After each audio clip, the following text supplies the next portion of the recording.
नमस्कार दोस्तों, MMS news 24 में मैं फरीद खान आपका स्वागत करता हूं। मध्य प्रदेश में सियासी पारा इस तरह आगे बढ़ चुका है कि सीडब्ल्यूसी कांग्रेस की जो मीटिंग है, साथ ही भारतीय जनता पार्टी ने 7 सांसद जिनमें 3 केंद्रीय मंत्री हैं उन्हें टिकट दिया है। इसी के साथ कई ऐसे लोग, ऐसे मंत्री जिनके टिकट मध्य प्रदेश में भाजपा काट रही है। तो कांग्रेस भी बड़ा दांव इस बार खेल रही है। जो मध्य प्रदेश में लाडली बहना योजना जो चल रही है, पहले इसी के नाम से एक योजना कमलनाथ लेकर आए थे। उसी के साथ मध्य प्रदेश में कांग्रेस के अलावा भारतीय जनता पार्टी के साथ साथ आम आदमी पार्टी ने भी कांग्रेस में अपने विलय, चुनाव विलय के बात कही है। तो दूसरी ओर बहुजन समाज पार्टी भी सक्रिय है। अब हम देखेंगे कि देवास विधानसभा क्षेत्र की अगर हम बात करें तो देवास विधानसभा क्षेत्र एक ऐसा है कि 1990 से लेकर आज तक यहां पर कांग्रेस का खाता नहीं खुला है। 33 साल हो चुके हैं, लेकिन इस बार देवास की विधानसभा क्षेत्र की हम बात करें तो यहां से कुछ ऐसे चेहरे सुर्खियों में आए हैं कि ऐसा लग रहा है कि इस बार कहीं ना कहीं उलटफेर की राजनीति न हो जाए। आज हमारे साथ मौजूद है मध्य प्रदेश कांग्रेस कमेटी के महासचिव और देवास से विधानसभा के उम्मीदवार माने जा रहे प्रदीप चौधरी जी। प्रदीप चौधरी जी से हम जानेंगे देवास की सियासत और प्रदेश में जो चल रहा है उस सभी के बारे में। प्रदीप जी, स्वागत है आपका एमएमएस न्यूज 24 में। भैया ये बताएं कि आपने कलश और कावड़ यात्रा निकाली थी, वो भीड़ कैसे लेकर आए, थोड़ा सा सबसे पहले तो बताएं। देखिए, उसको भीड़ नहीं कह सकते, उसको श्रद्धालुओं की एक अपार जनसमूह और एक वो कहते हैं ना, एक जिसकी किसी प्रकार से मतलब बात ही नहीं कर सकते कि हम वो अपार जनसंख्या, अपार भक्तों की संख्या, पूरा देवास शहर उमड़ पड़ा। और निश्चित तौर पर वो आयोजन भगवान गणेश जी का आशीर्वाद ही था कि, और भगवान महादेव का आशीर्वाद ही था, देवास वासियों के ऊपर आशीर्वाद था, और वो आयोजन विश्व में बहुत बड़ा आयोजन हुआ। अच्छा, विश्व की आपने बात कही तो गिनीज बुक ऑफ वर्ल्ड और दूसरी भी एजेंसियां हैं, वो लोग भी यहाँ पर आए, तो क्या मानते हैं आप इसे? इसका कल भी तैयारी चल रही है। कल विधिवत एक प्रेस कॉन्फ्रेंस करके हम उस बात को जनता तक लाएंगे। अच्छा, ये बताएं कि जो सियासत की बात होती है, आप कावड़ यात्रा हर वर्ष निकाल रहे हैं, कई बार होती है, लेकिन लोग कहते हैं कि सियासत है, तो ये क्या है? आप थोड़ा सा पहले तो इसका क्लियर करें, फिर आगे बढ़ेंगे हम। देखिए, मुझे इससे कोई फर्क नहीं पड़ता, कोई क्या क्या बात करे। धर्म मेरा आंतरिक विषय है और मैं सनातनी धर्म में विश्वास करने वाला व्यक्ति हूँ। और मेरे आयोजन, ये चुनाव का साल आज जरूर है, लेकिन पिछले कई वर्षों से हमारे ऐसे आयोजन होते आए हैं। हमारी भागवत कथाएं, 51 भागवत कथाओं का हमारा संकल्प है। उसके माध्यम से हम कोरोना काल में जो लोग शांत हुए, उनकी आत्माओं को शांति प्राप्त हो, भगवान के का आशीर्वाद प्राप्त हो, वो कथाएं भी हमारी निरंतर चलती रहती है। साथ ही साथ में जो बच्चे जो पढ़ना चाहते हैं और जिनके पास व्यवस्था नहीं होती, हम उनकी मदद करते हैं। तो ये तो जो कहते हैं वो निश्चित तौर पर खुद अपने गिरेबान में झांके कि वो धर्म को किस प्रकार से बात करने की बात करते हैं। अच्छा, एक ये बताएं कि वर्तमान में कांग्रेस में देवास की ही अगर हम बात करें तो यहाँ पर एक पिछले लंबे समय से आप तैयारी कर रहे थे, लेकिन ऐसे में कांग्रेस की जो नेता नर्मदा सेना के प्रवेश अग्रवाल, उनका प्रवेश हुआ, तो उसको आप किस रूप में देखते हैं, थोड़ा सा भी बताएं। देखिए, प्रवेश भाई लगातार जनता के बीच पहुंच रहे हैं और उन्होंने भी देवास में राजनीति के माध्यम से सेवा का एक संकल्प लिया। मैं उनको भी बहुत बहुत धन्यवाद देता हूं कि उन्होंने देवास को चुना। और साथ में कांग्रेस पार्टी है और हमारा संविधान कहता है, लोकतंत्र कहता है, कोई जिसकी जहां से मनसा पड़े वो वहां पर जाकर राजनीति के माध्यम से सेवा करने के लिए स्वतंत्र है। उनका स्वागत करता हूँ। अच्छा, एक ये बताएं कि अपने पिछले 33 सालों से देवास में जो आनंद भवन पैलेस है, राजभवन जिसे अपन कहते हैं देवास का, यहाँ पर पैलेस का यहाँ पर एक वर्चस्व रहा है और लंबे समय से उनकी तैयारी रही है। वहां से विधायक निकले हैं, पहले महाराज दिवंगत जो है तुकोजराव पवार वो थे, अब उनकी पत्नी है। तो ये बताएं कि एक राज पैलेस का मामला, दूसरा कांग्रेस की अंदरूनी जो गुटबाजी है, मतलब ये साफ तौर पर कई बार देखी गई है ऐसे में अगर आपको टिकट मिलता है तो आपको दो तरफा मामला रहेगा, कैसे फेस करेंगे आप? देखिए, ये कहना गलत है कि गुटबाजी से कोई नुकसान होता है। गुटबाजी होती है चुनाव की टिकट तक।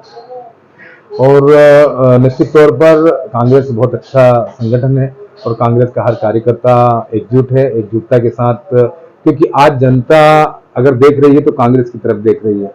आज जनता कांग्रेस के उन नेतृत्व की तरफ देख रही है कि जो देवास, आज स्थिति जो देवास की खराब हो गई, आज जो बारूद के ढेर पर जो देवास बैठा है, बारूद का मतलब मैं बारूद आपको स्पष्ट कर दूं, जो नशे की गोलियां, ड्रग्स और शराब, जुआ, सट्टा, अवैध कारोबार और बाईपास पे होटलों पे अनगल काम, तो इससे ये माँ चामुंडा की नगरी देवास आज कहीं ना कहीं हम सब लोग पीड़ित है और सबका मन व्यथित है कि कितनी जल्दी हो, जितनी जल्दी आज ये चुनाव हो और इन लोगों की विदाई हो, ताकि ये देवास की आने वाली पीढ़ी स्वतंत्र हो। और मैं ऐसे किसी पैलेस को मैं नहीं जानता। मैं तो यहाँ पे जो निष्क्रिय राजनीति में के जो लोग बैठे हैं और जो विधायक बनकर यहाँ पर निष्क्रियता के साथ बैठे हैं, उन लोगों के विरुद्ध हम लोगों की ये लड़ाई है और हम ये लड़ाई जीतेंगे। अच्छा, आपने जैसे कहा कि आप पैलेस को नहीं मानते हैं, तो फिर अभी आपने कुछ लेटर भी लिखा है, क्या पत्र क्या है वो, थोड़ा सा तो देखिए, क्या है कि अभी चुनावी साल है और बहुत सारे उद्घाटन हो रहे हैं नगर निगम के माध्यम से, जनता के पैसे के माध्यम से, ये रोड बन रही, वो रोड बन रही। ये रोड बनाना तो महापौर का काम है, नगर निगम का काम है, वो तो हर साल बनेंगे, हर साल टूटेंगे। आज आप हम लोगों को बात करना चाहिए, विधायक जी को बात करना चाहिए, विधायक जी को माफी मांगना चाहिए। मैं कहता हूं आपके चैनल के माध्यम से, उनसे निवेदन करता हूं कि जो 265 के तकरीबन जो उद्योग बंद हुए और 20,000 लोग बेरोजगार हुए, आज जो खाने को मोहताज है, अन्न के दाने को मोहताज है, उनको किसकी है जवाबदारी, किसकी है?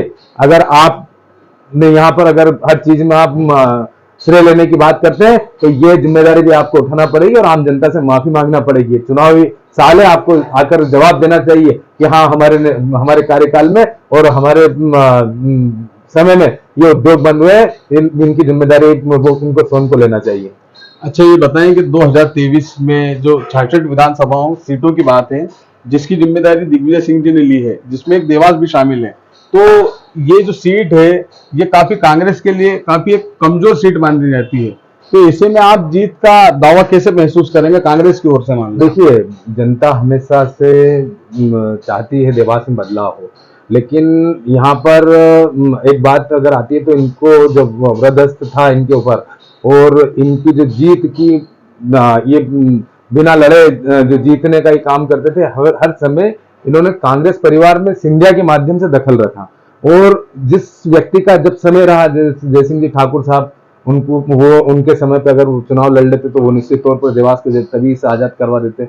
जब शास्त्री जी का जब समय आया, जब शास्त्री जी को टिकट नहीं मिला, और राजनीतिक के क्षेत्र में आप माहौल जनता के अंदर एक समय रहता है, कोई भी पद के ऊपर रहता है आदमी, व्यक्ति तो कहीं ना कहीं एक समय तक रहता है। तो सिंधिया का सीधा सीधा हस्तक्षेप था और पैलेस के माध्यम से टिकट देवास में कहीं ना कहीं कांग्रेस में से हुआ करता था, तो वो प्रत्याशी एकदम अचंभित हो जाते थे कि यार मेरे को टिकट हो गया। अब 15 दिन पहले टिकट होता था, फॉर्म भरने की लास्ट तारीख के दिन टिकट होता था, 15 दिन में अपनी बात ही जनता तक नहीं पहुंचा पाते, फिर सारी चीजों की व्यवस्था करना, इस कारण से हम कहीं ना कहीं पिछड़ते थे। लेकिन अब वो बात नहीं है, क्योंकि एक सिंधिया नामक दीमक हमारे बीच से चली गई है और अब चुनाव तो अब लड़ेंगे। ये चुनाव तो अब इनके लिए पहला चुनाव है और उसका रिजल्ट भी आप देख रहे हो। अच्छा, सुनिए मेरी बात पूरी, जो इसका रिजल्ट भी आप देख रहे हो कि अभी चुनाव में 2 महीने हैं, लेकिन पिछले 4 महीने से जो राज परिवार अपने आपको राज परिवार कहता, हम तो नहीं मानते कौन राज परिवार, लोकतंत्र है देश में और देवास में भी। जो भारतीय जनता पार्टी वालों के यहाँ तो जाना कांग्रेसियों क्या बैठने जा रहा है, तो कहीं ना कहीं चुनाव तो आप पहली बार आए इनके 35 साल के इसमें चुनाव। अब इनको चुनाव, वास्तविक चुनाव क्या है, जो इन्होंने 98 में चुनाव देखा था इन्होंने, अब चुनाव अब दिखेगा इनको कि जनता क्या चाहती है। अच्छा, अब देवास हो प्रदेश के अगर हम बदलाव की बात करें तो क्या फिर शिवराज रिपीट होंगे या कुछ बदलाव का? देखिए, मैं तो देवास की बात करना चाहता हूं आपके चैनल के माध्यम से। देवास के लिए अगर आपके प्रश्न है तो आप जरूर मुझे बोलें। और मध्य प्रदेश में कमलनाथ जी की सरकार वापस आ रही है और मध्य प्रदेश जो कांग्रेस के ऊपर 18 में भरोसा जनता ने किया था, और जो चोरी की गई सरकार, जनता आज भारतीय जनता पार्टी और जनता के बीच का चुनाव है, इसमें कांग्रेस तो मध्यस्थता कर रही है, कांग्रेस बाकी जनता को ही निपटना है। भैया इस बार एक बात चल के आ रही है कि देवास से राजमाता जी चुनाव लड़ेंगे या महाराज, क्योंकि काला पीपल का मामला काफी कुछ ऐसा अजीब सा लग रहा है, थोड़ा सा बताएं आप। देखिए, पहले तो आपका सवाल सही करें, देश को आज़ाद हुए 70 साल से ऊपर हो गए। ये क्या होता है राजा और क्या राजमाता? आपका सवाल ये होना चाहिए कि स्थानीय विधायक जी चुनाव लड़ेंगे या उनके पुत्र लड़ेंगे। तो मैं तो आमंत्रित करता हूं उनके पुत्र को, और अच्छे लीडर हैं, खूब पोस्टर और होर्डिंग जुए सट्टे वालों के माध्यम से लगवाते हैं शहर भर में, तो काफी आकर्षण का केंद्र रहेगा, चुनाव भी अच्छा रहेगा। तो माँ को सब इनको आराम करवाना चाहिए और पुत्र को चुनाव लड़ना चाहिए। भैया आप ये बताएं कि आप राजमाता जी और महाराज में आपको तकलीफ क्या है? अरे मेरे को क्या तकलीफ होगी भैया, पूरे देश आज लोकतंत्र में है।